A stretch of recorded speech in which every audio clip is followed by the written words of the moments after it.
Hello, my braces are off of my teeth. I'm feeling great, but I still have to do a few things. Hey guys, my name is David Prater.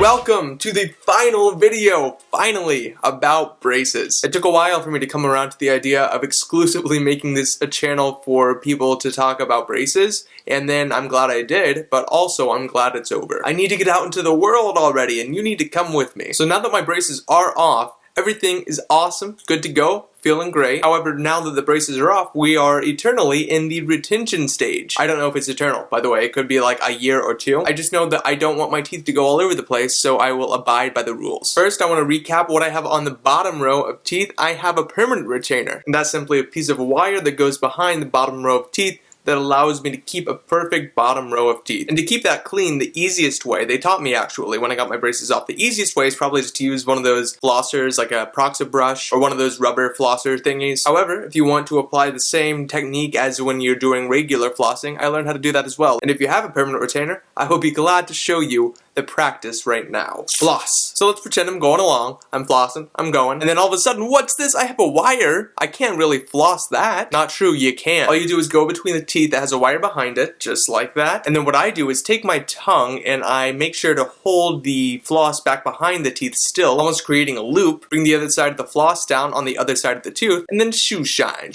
away, baby. And eventually you have wonderfully wonderful teeth and perfect oral health. However, it's not as easy as just taking a stick and going like that in between those teeth. So what I've been doing is taking the regular flosser thingies and putting them in between the teeth, and then regularly flossing all the other teeth, and then maybe once or twice a week I'll take out some handy floss and apply that shoe shine principle to those bottom teeth. It's all good, baby, it's all good. Let's talk about the top row of teeth. Like I said in the previous video, I went in there and they'd made a mold of my teeth with root beer flavor. They took it out, I went out to the lobby, had some coffee, then they pulled me back there and they're like, hey, we have a retainer for you, and it looks like this. Bam! Actually, this is my case. It's pretty though, right? All I have to do is pop this baby open, and voila, we have what I call, and what most people call, a clear retainer. Now, rather than trying to guess what every single person has in terms of retention after getting the braces off, I'm just gonna tell you about what I have, which is this guy right here. Here's a close-up of it. It looks just like that, because it is just like that. I guess you can compare it to an Invisalign tray. Looks just like one of those guys. And to put it onto my teeth, it kind of hurts actually. The first time especially, I felt like I was moving my teeth up into my skull. But it looks just like this. It's the easiest part actually. You just put it into the mouth,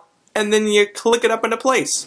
And that's it. I have to wear it every night. And even throughout the day, I will notice at the end of the night that these teeth hurt a lot more because they're like, okay, we have to go back to where we're supposed to be. But in that way, it's extremely comforting because I can put it in at night, feel a little bit uncomfortable in the mouth, but feel really happy knowing that my teeth aren't going to move. And then to take it off, it's not beautiful, it's not glamorous, but it hurts actually a little bit. Right now, they said it stops hurting, maybe one day. I use my first two fingers, I go to the very back of the teeth, and then I pull down until I hear it click. It's gonna pop out of place, then you move forward until you have the retainer off of all of the teeth. Success! If you do have a clear retainer, one of the key rules you have to follow is not to try to take it off from the front because it will break in half. So don't do it. Cleaning instructions are super simple. Once a day, either morning or night. I prefer the evening because if I'm in a rush in the morning, then I don't want to have to deal with it. So in the evenings, I take a tiny bit of toothpaste, put it on the end of my toothbrush, and with warm water, apply the toothpaste to the inside, just like that. Rinse it out, flip it over, do the other side. Super simple. Over time, it will develop a little bit of calcium buildup because that's how teeth are. And if that happens, you just put this guy into a glass with denture cleaner, and it takes it all off. Beautiful. I know that there are other kinds of retainers out there. They're the kind with wire. There are permanent retainers that go in the top teeth. Somebody just informed me of that the other day. However, I only have what I have, and that's what I can speak to. And that's, I want to make very clear, all of my videos. I speak very anecdotally, and I don't think that you should always use my advice as your rule of thumb. It's neither founded in science nor research, but I sure hope to entertain you, and that's what I'm going to do in the future, moving on from right now, because this is the end of an era, the braces era. We're done talking about teeth. That's exciting for me. And with that,